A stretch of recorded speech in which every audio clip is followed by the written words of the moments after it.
Good afternoon, and welcome to Fulbright in the Curriculum. My name is David Smith, and I'm the president of the Community Colleges chapter of the Fulbright Association. And Fulbright in the Curriculum is our effort and our commitment to International Education Week. This is the third of 5 conversations we're having during International Education Week about important issues that impact community college students, community college environments, and advance international education. If you want to learn more about our chapter, I will put our chapter link in the chat later. Our moderator for today's session is Reza Jafari. And Reza, I'm going to turn it over to you. I say great. Thank you very much, David, and welcome everybody. As David mentioned, my name is Reza Jafari. I'm the chairman of the board of trustees at Chesapeake College in Maryland. Also a board member of the Fulbright Association's Community College chapter. It's delighted to have you all, and wanted to start again, but just for the sake of saving some time, uh, the I'd like to do an introduction of Dr. Robin Helms, who's going to be presenting this topic to us. I still have the pleasure of working with Robin in several capacities, including being a member of her board committee at the Association of Community College Trustees.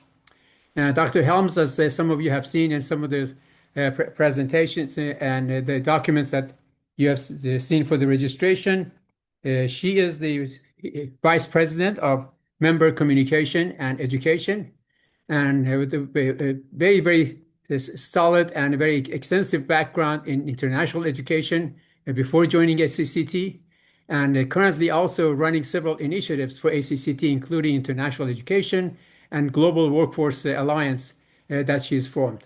So without further ado, I'm going to ask Dr. Robin to get this meeting started, and the floor is yours. Excellent. Thank you so much, Reza, and thank you, everybody, for the kind introductions. I think visible on screen also is my colleague, Heather Singmaster from Digital Promise. Heather, if you want to give a quick wave, I'm going to be relying on Heather's expertise for some of the details and some information about our joint project as well. But do you want to give a quick introduction? Sure. Thanks, Robin, and thanks, Reza. I'm Heather Singmaster. I am the Director of Career Technical Education at Digital Promise Global, where we work directly with community college faculty to help them integrate global competency skills and global content into what they're teaching. All right. Thank you. Did my PowerPoint successfully come up? Yes. Excellent. Okay, we'll call that the IT win for the day. So our topic this afternoon is global learning in career and technical education. Why, what, and how. So we'll start kind of big picture, and we'll get into some nuts and bolts, and then talk about how this kind of work can be embedded within the institution and grow and expand as well. As Reza mentioned, I'm Robin Helms. I'm Vice President for Membership and Educational Services at the Association of Community College Trustees. Just a little bit about my organization. So we are the voice of community college leaders. We're a national organization based in Washington, D.C. that brings community college leaders together to address real-world challenges and help students succeed through advocacy and education.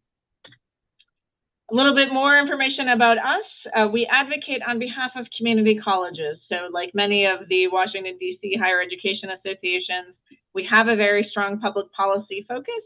I personally do not spend time up on Capitol Hill, but my very capable colleagues in our public policy team are out there advocating on behalf of community colleges and seeking to influence public policy in ways that are favorable to our sector. We educate trustees and promote good governance. So that is a lot of what my work is at the association.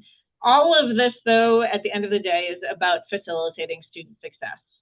And this is really where our global programs come in, recognizing that in an interconnected world and workforce, our students need to have the skills and competencies to work across global differences, to work in a global environment. And so global learning has really become an important element of student success. We also place college presidents and other executives and conduct original research, and I will talk a little bit about some of our research coming up in the presentation. Just some more information about our members and our scope. Our members are the boards of accredited nonprofit two-year colleges. They govern most of the nation's approximately 1,100 community colleges. And the members, the individual members of all of those boards, the individual trustees are our individual members. That's about 6,200 individuals. And all told, our members represent about 10.5 million students. So broad reach across the country. So I'm going to tell you just a little bit about myself as well. But while I do that, if you can, I think everybody has access to the chat. And this is kind of planting the seeds for some of the conversation about the why of global learning in CTE. If you can pop into the chat information about why you chose to pursue a Fulbright or other global learning opportunities, that will give us a nice basis for our conversation. So just a little bit about myself. Global learning has been a through line throughout my life and my career. It started with a love of languages and cultures and my own study experiences. My own global learning experiences, both in the classroom and experientially, took me down this career path of international education. I have focused on both programmatic initiatives, so bringing students to Japan, for example, working on the ground with students, as well as broader research.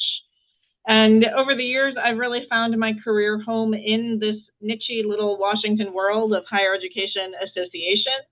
I spent 10 years at the American Council on Education, or ACE, leading their global program initiatives and other programs.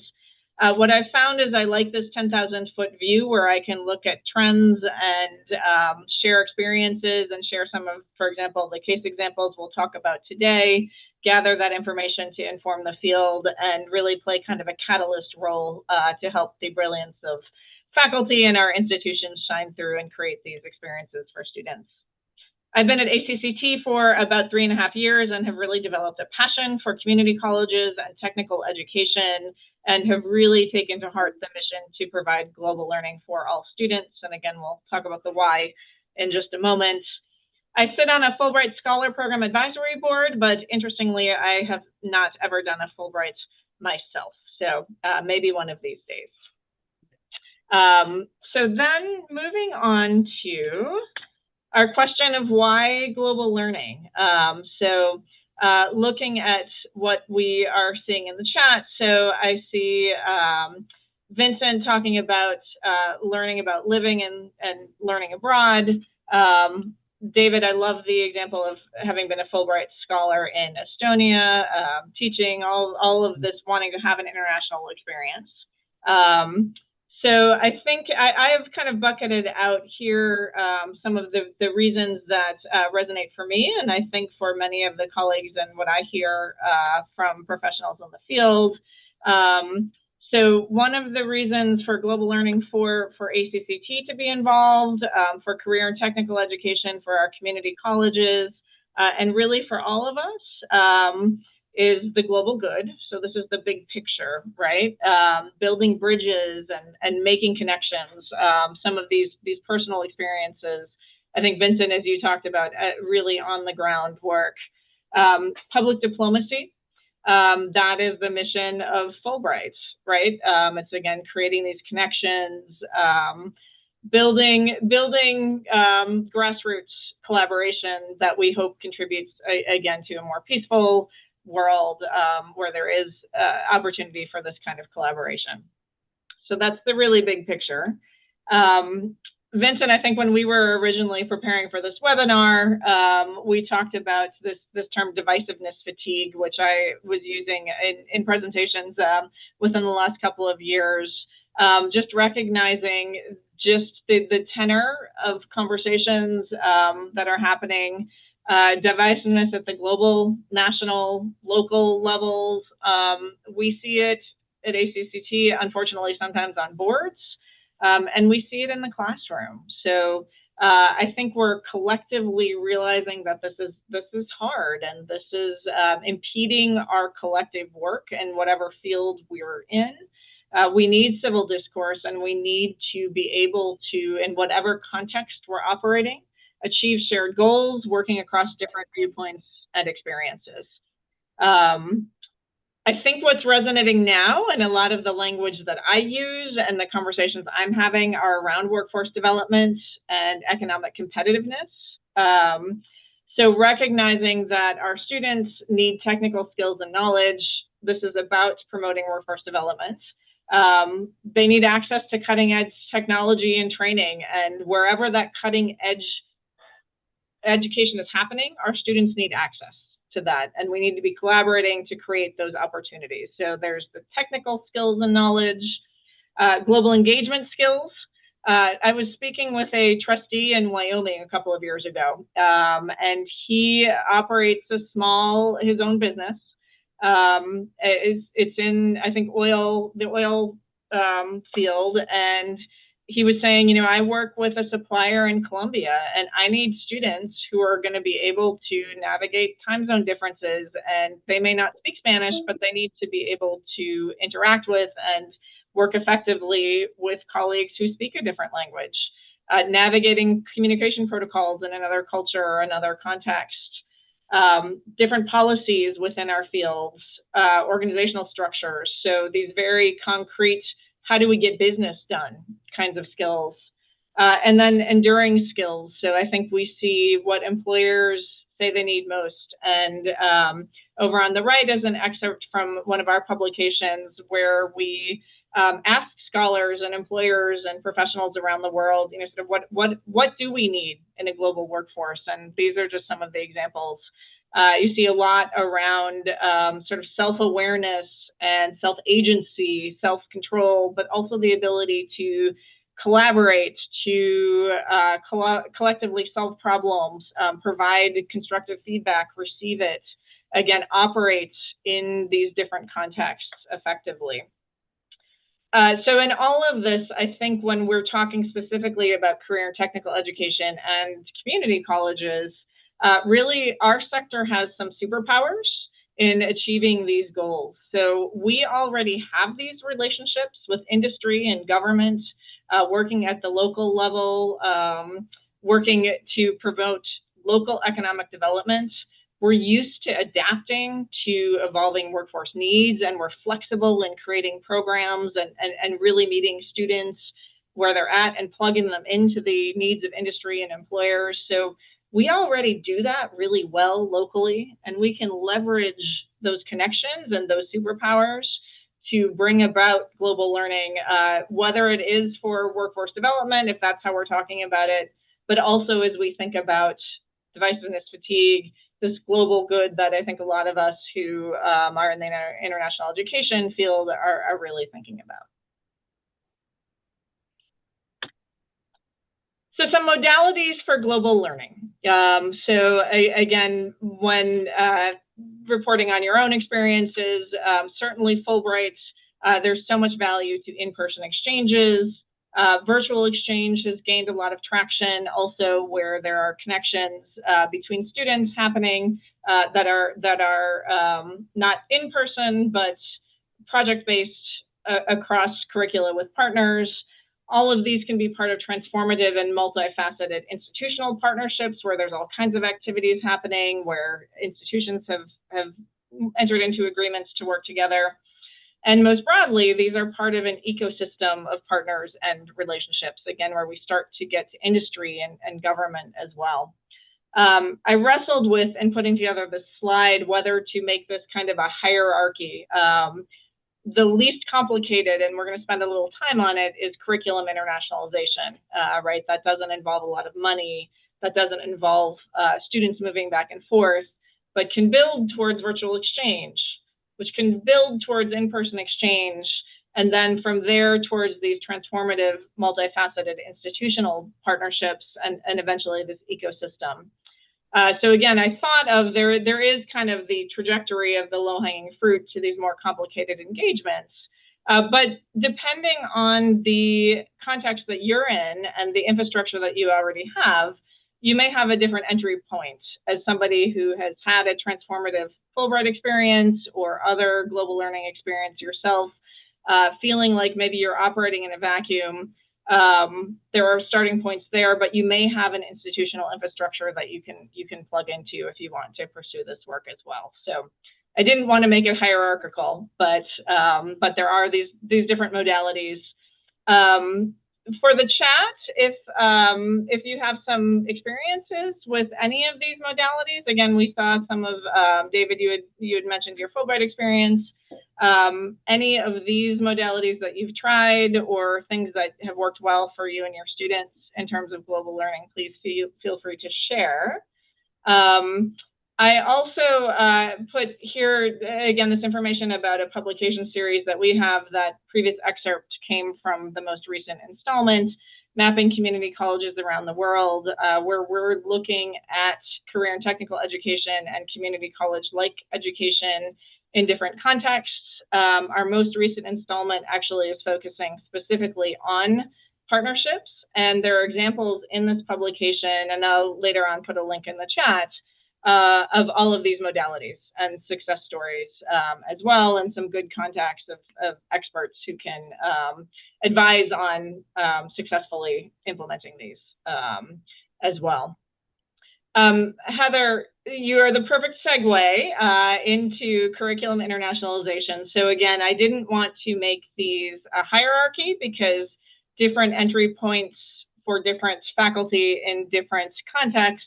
But often, again, if you are somebody who has had a global experience, you've become passionate about this, but you're in an institutional context where there hasn't been a lot of this work, curriculum internationalization often is a really great starting point. So as we get into this, and thank you, Angela, for chiming in as well, maybe in just a bit, since we have the opportunity, we'll have you come off mute and talk a little bit about your work as well. But as noted, there's different entry points, different gateway points. But again, curriculum internationalization can be a great spot to start with, and start with is really kind of been my motto of let's do something. Let's do something, let's get some momentum, let's see where we can go. Let's build the plane while flying it.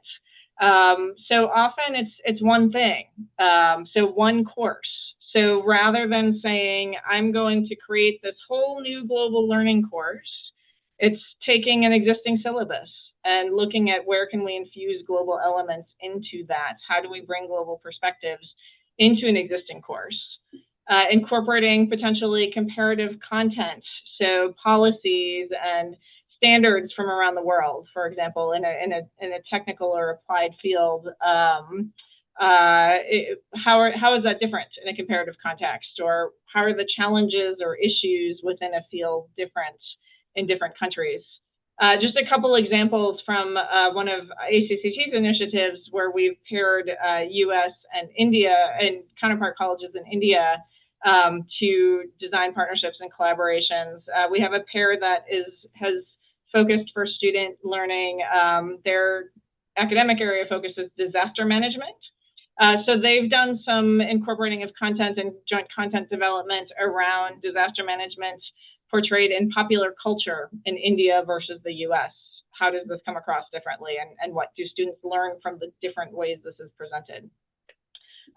Another pair in that program also is looking at fintech or financial technology. So they're looking at the global fintech ecosystem. So having students in both countries just say, who are the different players? What do we mean by fintech, and what is the ecosystem around that? So just sort of doing that analysis. Again, these comparative perspectives brought in a particular field.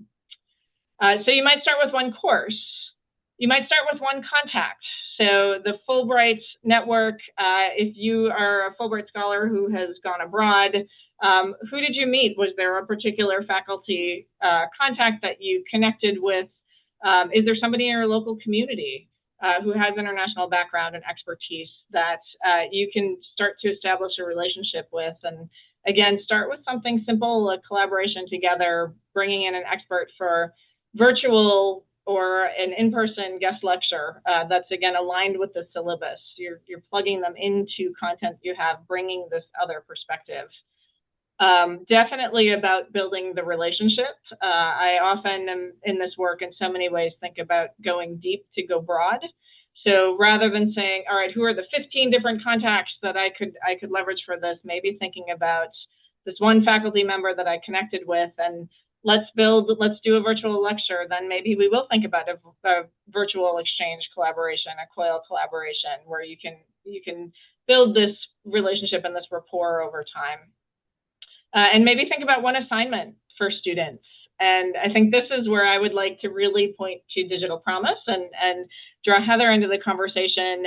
Digital Promise has, and I've put their website here, some really great examples of internationalized syllabi. So again, this idea of start with a course, bring in global elements, student assignments also, where it can be a really tangible, concrete activity that students can do to begin to be thinking in that global context. So Heather, do you want to just share a little bit more? And maybe I've got coming up an example or two, but maybe one of your favorite examples where you've seen this in your work with colleges, a favorite syllabus, course internationalization, or a favorite student project? Sure. There's one that we worked with. It was an IT class where they were learning how to run cables for connectivity in an office. And so students first had to figure out kind of the local requirements for doing that. And they had to think about how they would do that in Nevada, is where the college was. And then they had to think about how they would do that in either Japan, where they have more lax fire laws, which I always find to be interesting, or in Vietnam, where their grid is different. And so they had to think about, under these different contexts, how that would change. And then they had to think about doing it in New England versus Nevada. So they brought it back to the local context as well. And so a student who, after having done this course, then went and worked for a local company in Nevada, and they were about to rewire a whole building, and he knew that the changes in law from California were coming to Nevada soon. So he said, why don't we just rewire so that we meet the regional needs of our industry? And so the teacher or the employer was very happy. And so overall, we find that students really enjoy these types of projects and really get engaged in them.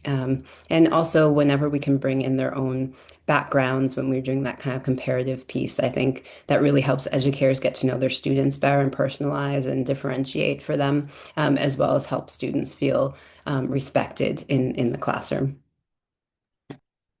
Yeah, I love those examples because it's not overly complicated. It's not a huge thing for students. It's not something overwhelming. It's an entry point, and again, potentially building interest over time, but something that is manageable for faculty. I mean, I think we hear that so often, and particularly in community colleges, we have faculty wearing so many hats, doing so many things, working so closely and supporting students in so many different ways that it can feel ominous to say, all right, now you need to add this whole global piece, but I think those are just really great examples of we're incorporating this into existing content. We're making that link to local needs also in line with the community college mission as well. So thank you also for putting the link in the chat. There's way more on all of these. This is just a little snapshot.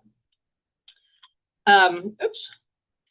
So this was one other example. Again, this is from the Digital Promise website. I like cybersecurity as an example because this is something where you may have, I know it's a big priority in Maryland, where Vincent and David, I think, are both based with the Maryland government. So you have cybersecurity programs, but then cybersecurity is something that cuts across so many fields. I mean, certainly for my fintech group, cybersecurity is a big component of that.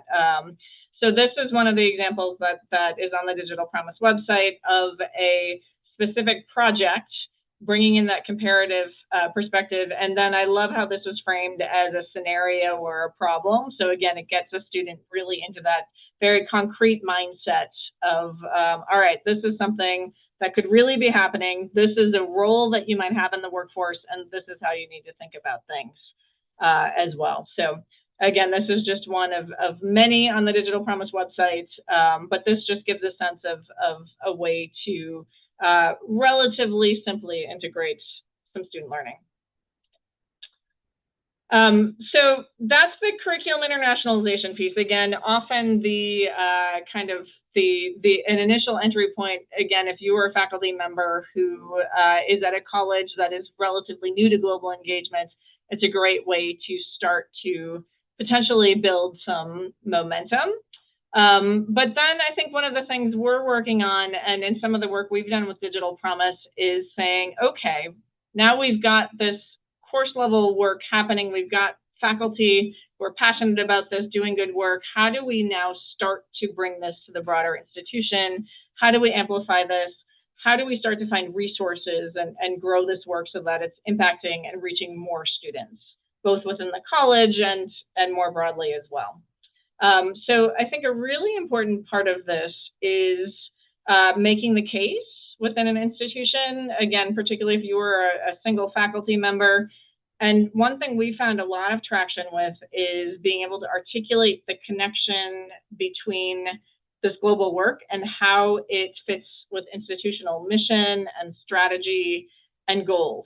So we talked about some of the why earlier in the big picture, why we're all in this work, but can you make that connection and that link to your institutional context?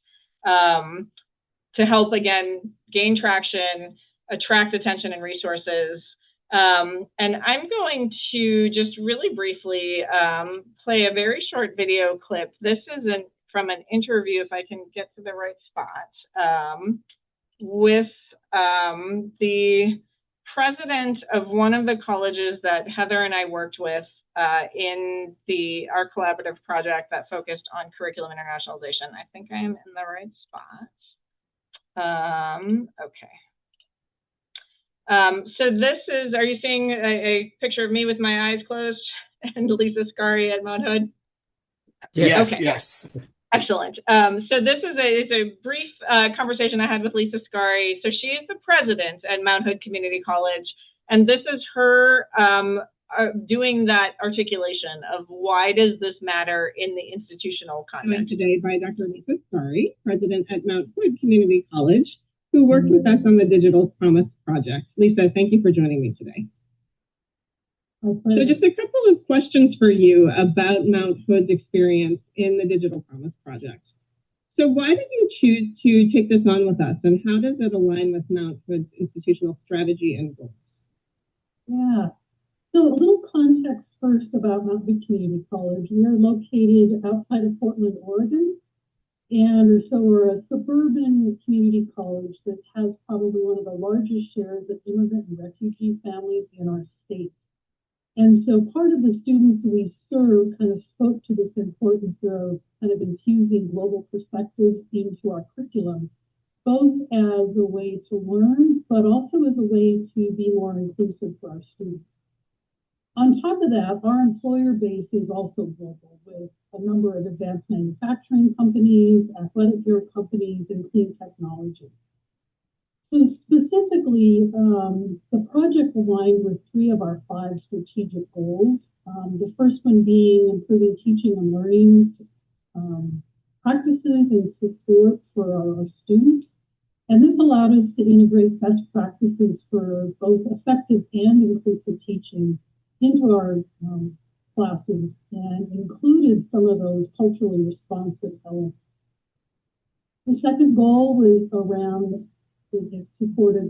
providing a full range of educational and support programs and services that are needed to allow our students to meet their career goals. And this was all around, relevant curriculum, but it also meets the industry and community needs where they're working. And then the last one is around how we increase our visibility and strengthen the connection of the college between ourselves and our local community. And it really just helps us ensure that we are authentically engaging with our multi-language. So that, again, is she articulates that it is saying we made this connection to 3 of our 5 strategic goals. So she's specifically referencing the strategic plan. None of them are necessarily explicitly global in scope, but she has made that connection. And so this has given her traction then to be able to advocate for resources and say this is not just about individual faculty, great as they are.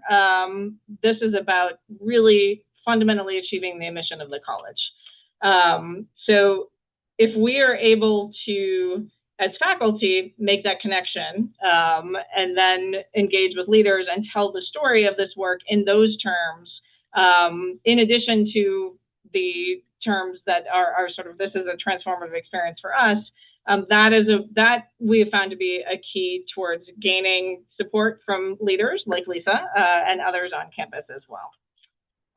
So I will reshare the PowerPoint here. 1 second.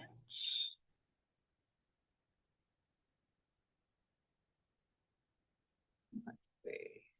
There we go. Okay.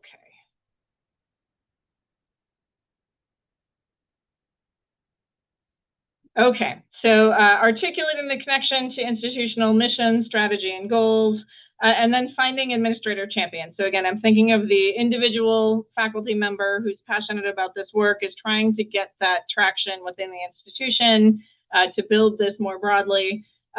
Finding administrator champions.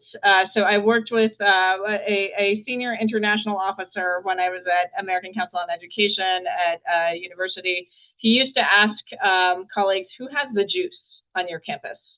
So who has the influence? So understanding who are the other faculty peers? Is it the deans? Who can move things and who moves resources on your campus? And can you get them excited about this work and get behind and starting to tell the story? Presidents like Lisa have a key role. Again, if you get them excited, make that connection to overall institutional mission. I had one president, I remember asking them and saying, sort of, what is your role in promoting global learning? And they said, I have the megaphone. And that's right, is how do you convey the message, do what Lisa did, and tell the story of why this work matters. One of the things I have learned being at ACCT now is the power of trustees and how trustees can advance this work as well. And I wonder, Reza, if you could come off mute for just a moment and talk about your role as a board member and how you see potentially gaining support or traction with trustees in this work. Thank you, Robin. You're spot on again. As you know, trustees don't get involved in the day-to-day operation of the college, but the role that we play is being a sounding board for the chief executive and, of course, the administration. And also another role that the trustees bring, back to your earlier point, is creating collaborative environments, collaborative opportunities with the business community, because most of us or all of us are coming with our own day jobs that happen to be either in the industry or they working in the community, but of course are being appointed or being elected to serve on the board of trustees. So that is an important role that the trustees can play, being able to support the plans or the things that they're bringing to for the approval, because at the end of the day, as you know, many of those matters related to the curriculum and the hiring and firing comes to the trustees for their decision, for their final vote, so to speak.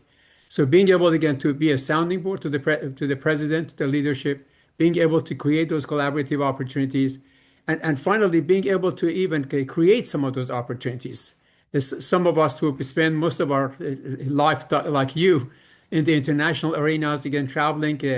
I was the advisor to the Secretary General of United Nations, so I can bring, and people like me can bring some other opportunities to the college and being able to make those connections as well, too. Thank you. Yeah, so there's the institutional ecosystem, Yes. Knowing who your champions are. And then what I'm doing kind of in real time, and I'll give some examples of this, is starting to document student outcomes and tell those stories. So knowing, again, this is, if we're positioning this work as being about student success, starting to get the student perspectives and track that over time as the work potentially builds. But even just in the immediate term, and I'll show an example of this in a moment, kind of a real-time program of, what are students gaining from this and what does this mean in terms of workforce skills? So once there's a there, again, this gets back to the start somewhere, the slide with the one, and one, do something. Starting to think about this wider ecosystem. So there's the institutional ecosystem, but then starting to, as Reza just said, be talking with employers, local and state government. How might they be invested in this work or interested to begin and potentially invested down the road? And then thinking about how do you build slowly and steadily in a sustainable way towards additional activities and engagement. Again, if you're an individual faculty member, being mindful of your time, but starting to leverage these resources and build a network that carries this forward. So starting then to think about student mobility, multifaceted partnerships that are involving the institution and this broader global partner ecosystem. Angela, I wonder if you could chime in for just a moment. You'd mentioned in the chat some experience with virtual exchange and COIL, and maybe just mention you are part of this ecosystem and your organization, a little bit about what you do and kind of your thoughts on how you start to make the case for and build this global learning from individual faculty to really impacting more students. Sure.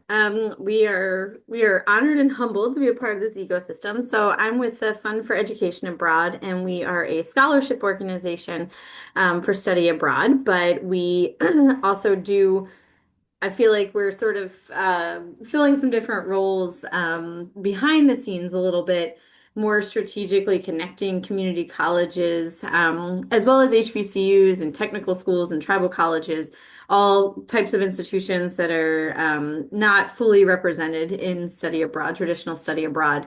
And so connecting them to our program partners, connecting students with opportunities that are available through the different types of institutions we work with. And we are fully philanthropic, so we don't have any federal funding, which I've never loved before, but now I'm actually pretty glad about that. Many of our scholars are community college students. Actually, as a matter of fact, we're about to announce our spring 2026 scholars, and 41% of the students that we chose to receive scholarships either are or were full-time community college students, which is pretty incredible. It's the highest percentage we've ever seen. So clearly community colleges are doing something right and getting students into this pipeline. When we talk with institutions that reach out to us to say, I want to set up a study abroad, and many of them are community colleges, we want to set up a study abroad office, or we're trying to internationalize. A lot of that does begin with COIL projects that the faculty members have kind of started with people they know abroad. Or it could come from a place of, a local, like a company that has a local factory, something much more sort of workforce oriented. But these relationships are blossoming. And so I think there's, it's really, honestly, it's very hard to say right now in the funding landscape.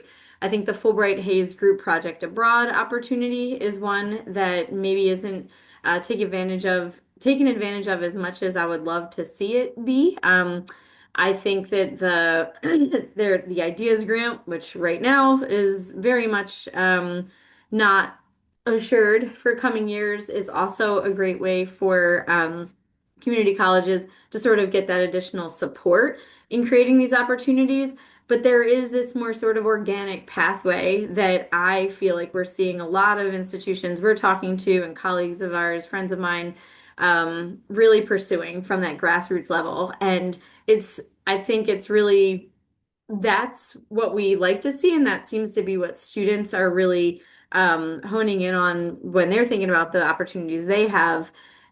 And those, if you get to a place where you can ask for funding for those, great. But I think just keeping the momentum going, even when we don't know if, ideas or something like that will be funded, is really something I hope to see a lot more of.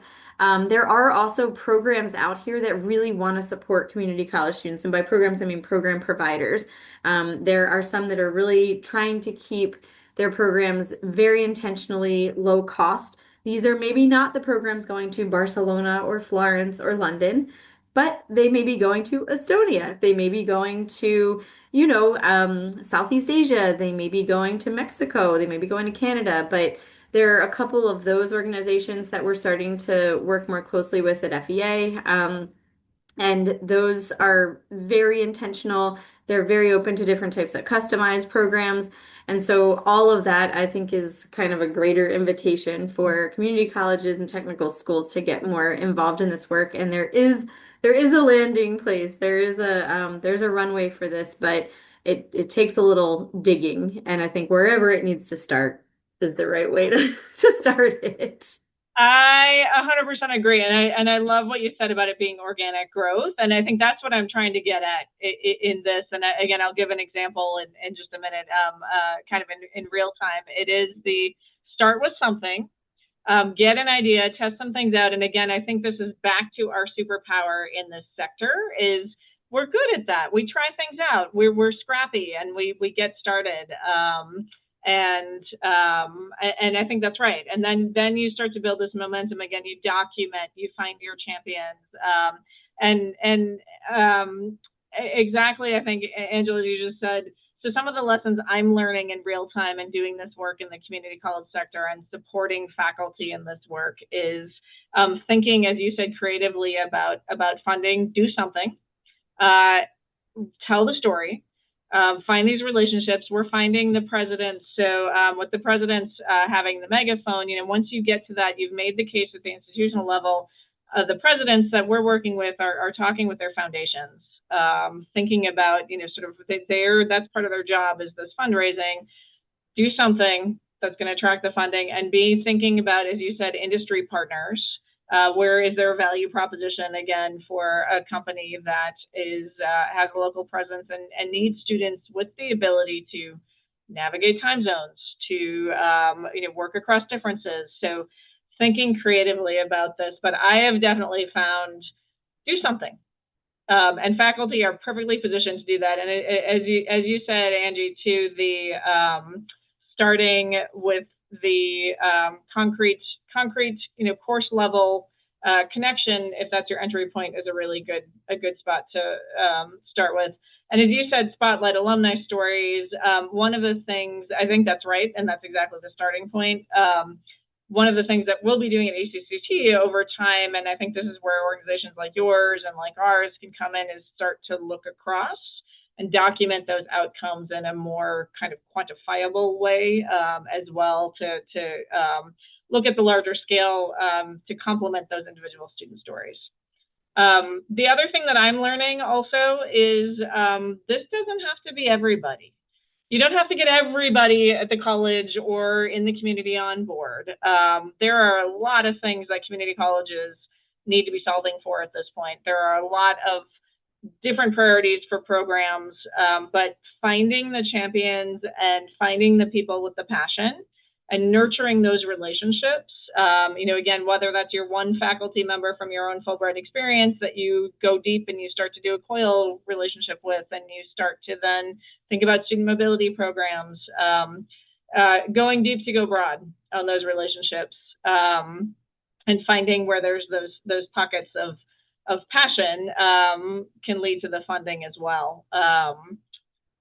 So just one example. This is a terribly texty slide, but the reason for that is this is a project developing in real time. I just got these emails with this information in time to kind of paste it onto a slide. But it's a nice example of this ecosystem approach and this go deep approach in action. So we have a program at ACCT. It's the US-UK Community College and Technical Exchange Program. So we have a grant from a foundation in the UK that Angie's familiar with as well, called the Cyril Taylor Charitable Foundation, where we have matched 2 US community colleges with 2 UK colleges to develop sustained partnerships to help them work through this process of building an ecosystem. So we're working simultaneously with faculty, with institution administrators, with institution leaders to go through this process of developing programs together. This foundation is focused on in-person mobility. So there is a student exchange component of this. So we just had, this is an example of projects from one of those 2 pairs. So I was actually in New York last week and got to meet with these students who were here from the UK. So this is a collaboration between Bergen Community College in New Jersey and Southport College in the UK. So they are focusing their collaboration around sustainable construction. So they have, the faculty have connected, they have designed a joint project for the students in both colleges. And again, it's described here. I tried to highlight or bold the key parts and the parts that I understand because it gets technical, but they're constructing an electrical microgrid to reduce environmental degradation by implementing sustainable technologies. So they've actually identified a street in Hackensack, New Jersey, where they are concretely developing this plan, the faculty and the students together in both institutions, to provide a tangible example of how renewable energy and smart infrastructure can enhance the community's resilience. So they are working on this project in real time. They're producing blueprints and 3D models that they're going to present to the Hackensack Town Council. So far, what's happened is one group of students has come from the UK. So they've been doing COIL collaborations, this curriculum component. The group of students from the UK has come. The US students and faculty will go reciprocally in the spring. So we were the catalyzer in this. So we get to this ecosystem in the blue box here. We partnered with our counterpart association in the UK. We engaged across the institution, the institutional ecosystem, so faculty, deans, presidents. I will be going to a Board of Trustees meeting at Bergen Community College shortly to talk about this work. Cyril Taylor Foundation was a LinkedIn connection. And to speak to this, find the right people with the passion, their chair had posted a notice on LinkedIn saying, our mission is to expand access to study abroad. We're seeking creative proposals. I messaged him on LinkedIn and said, hey, are you interested in community colleges? He said, why, yes, I am a community college graduate. Let's talk. So I found the person with the passion who helped drive this forward. So again, it's not everybody, not every foundation, but it's that individual who drove this forward. We have had some stumbling blocks along the way in communication protocols. We've had some bonding moments. We had one of the faculty from Southport was briefly in the hospital when she arrived with a health issue. But that group really pulled together and kind of demonstrated this is why we built this relationship and this partnership. Now we have this foundation to explore all these opportunities. So we're talking about how we tell the story. The president is going to be presenting to the foundation. I am now plugging the Bergen faculty into some of our work with India as well. So again, creating this ecosystem. And the orange quote is an email I got from a student just today, or within the last couple of days, about his experience. And again, you can see some of these career outcomes and how we start to tell the story. So he's talking about himself. He got a clearer sense of direction and purpose from this experience. He's looking at how we can apply ideas here in the US to benefit communities in the future. So this is, again, this ecosystem in action, starting with hey, let's have a chat between the faculty. Let's do something together, and then we can start to build as well. So a couple of resources, and I think we're a small group, so we can chat a little bit more, but just wanted to point out some resources. I'd mentioned our Mapping Community Colleges Around the World publication, and in particular, again, I'll put the link in the chat, but we have an article that is specifically about establishing the dynamics within an institution for global engagement. So again, if you're a faculty member saying, I'm interested, how do I build this, get support within the college and beyond, this is a nice roadmap for that. I will, maybe Heather, do you want to talk a little bit about what we're cooking up together potentially? Sure. The model that we did for a previous project was to bring together community colleges in a cohort, and for Digital Promise to help train cohorts of faculty, about 10 on each in the CTE programs, which has really led to, in the ones that we've already worked with, the spread of global content throughout courses on campus. And then ACCT works directly with trustees as well as administrators. So it's really a bottom-up, top-down approach to help change the campus culture across the board. So we are willing to work with other community colleges that might be interested in doing that with us. And I'll pop more information into the chat. Thank you. And then lastly, I will mention our newly emerging ACCT Global Workforce Coalition. So we officially launched this at our Leadership Congress conference in October. This is really a framework and a structure that brings together our various global programs, what we've done with Digital Promise, our India and UK work, and then emerging opportunities as well, to really spur this ecosystem. So provide support to faculty and plug them into this broader ecosystem and this ecosystem's approach.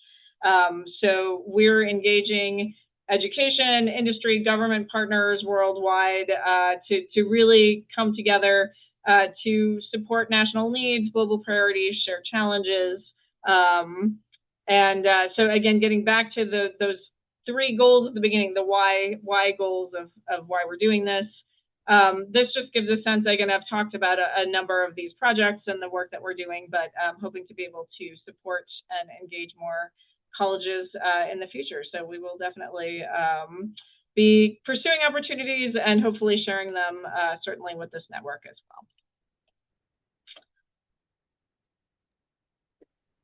Robin, thank you very much. This is a very, very informative, and I was hoping that there's going to be more participants joining us, but this is, as you agreed, this was recorded. And David, who is the president of our chapter, is going to post this in our chapter website that currently goes to several hundred people or so, that they always get their information from us again, since they were not able to join us on a live site. So we would be able to get some audiences through that site. More importantly, they will be able to provide us with some feedback. I have one question for you, if I could kind of starting a little bit of a conversation with the remainder of the time that we have. And that is, you have built your own ecosystem. You have built your own advisory board, so to speak. You build a group that you kind of your sounding board, that you could bring them together once or twice a year, once in Washington, I guess, and then another time during the ACCT Congress. What are the things that we need to do in order to make sure that model is being now replicated and duplicated inside the community college, forming that kind of a structure that can help to move this process forward, and then eventually connecting it with you and Heather and Angie to see again how that extension is going to work? So I think the collective challenge, and Angie talked about this, and Heather, we have wrestled with this, is the funding. Yes. How do we make the case for the funding, and particularly the industry partners? So some of the conversations we've had, and why we are very intentionally at ACCT engaging industry partners in this Global Workforce Coalition, we need their perspective, because they're the workforce, they're who needs the workforce, right? So they are thought partners, but also what is the value proposition of this work, and are they willing to invest in student success in this way? So thinking creatively, and again, my example of connecting with the foundation, with the people who get this, and what are the funding sources, and it doesn't have to be everybody, but it's whether that is additional foundations, what are the messages that resonate with funders? I think we need to collectively develop that, and then just plug into the networks to find that passion. And then I think also connecting, we now with ACCT will have the infrastructure, and I'm in real time building our mailing list for the Global Workforce Coalition. But when Angie's got a new grant opportunity that students can apply for directly, I want to make sure that's getting out to this network. And so that's something that just building, all of the interested people, getting those people who are passionate into the mix, and really thinking about the money piece of this. It doesn't have to be a huge amount, but we have heard from our colleges, even just the institution delegations, the faculty and leaders, for example, in our UK project, at a time when budgets are very tight, for them to be able to say, we are going to the UK funded by a grant to establish this relationship, makes a big difference. And so I think that's the biggest piece with this Global Workforce Coalition and the conversations we can have is articulating the value proposition, gathering the data, understanding what the workforce needs are, and finding those passionate people and mission aligned people who are willing to provide some funding for these opportunities. Well, that's kind of like leads me to the follow-up question, if I may, that you started this process within ACCT and you brought your extensive background and experience and connections and everything else to ACCT to get this thing started. But the model was a CSR model, corporate social responsibility model that you started. Now you're extending it to workforce economic development and workforce development. You're taking it, you're kind of having started it within the CSR. Now you're bringing it to HR and you're bringing it to the even operations team. You're telling them this is the way you can help augment the workforce development that you're doing it internally, have these external resources to help you out. Can you kind of expand a little bit on that as well? Yeah, and I think that is where the documenting outcomes, student outcomes comes from. So there's another in the Global Workforce Coalition information, we've really articulated sort of back to that why, what are the outcomes that students need? What do students need to be prepared for the workforce? And how can industry partners contribute to developing the content in these relationships? So we're starting to plug in, for example, some of our industry partners in co-developing in the college partnerships the content. We're working with some industry partners around developing joint certifications and other ways where this becomes an investment, again, with our industry partners as thought leaders in co-developing content, potentially for their employees that get this training. So there's a value proposition for their own global talents as well. But what we've learned, again, is back to the start with something, do some things, document some outcomes, and then we have much more of a case to make. So starting with the CSR, starting with the passion, but then being able to articulate very concretely in the language of industry why this work is important and why it makes sense for them to invest as well. Awesome, thank you. Vincent, do you want to add any final comments to this conversation before we wrap it? Oh, not at all. I just want to say thank you so much. I was over here furiously taking notes. Thank you for adding such additional, not just texture to this conversation, but even sharing additional resources like the Digital Promise and a fund for education abroad. Like this is just such amazing. Real quick in the chat, again, just want to promote for our fourth workshop tomorrow at 5 p.m. with Allison Gilmore of Fulbright Noir. Put the Zoom link in there for you to share with your team as well. Again, Dr. Matros Helms, thank you so much for spending time with us today. Thank you, Reza, for being a great moderator, and we do look forward to seeing everyone tomorrow to close out, and we'll be closing out the series on Friday. So thank you all. Well, thank you for that. Thanks to you, Vincent, and to David and the Community College chapter of the Fulbright Association. I wanted to extend my own special gratitude and thank to Robin, again, to Dr. Robin Helms. You've been a great leader, and we've been always excited to be part of your team and helping you with that side.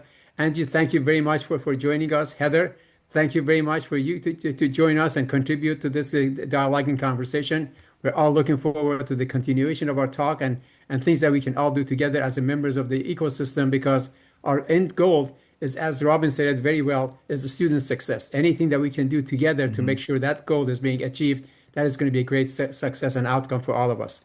Well, thank you very much again. All the best. And happy Thanksgiving for those of you who are celebrating in this part of the world. And look forward to seeing you all soon. Take care. Thank you. Bye-bye. Bye-bye. Thank you.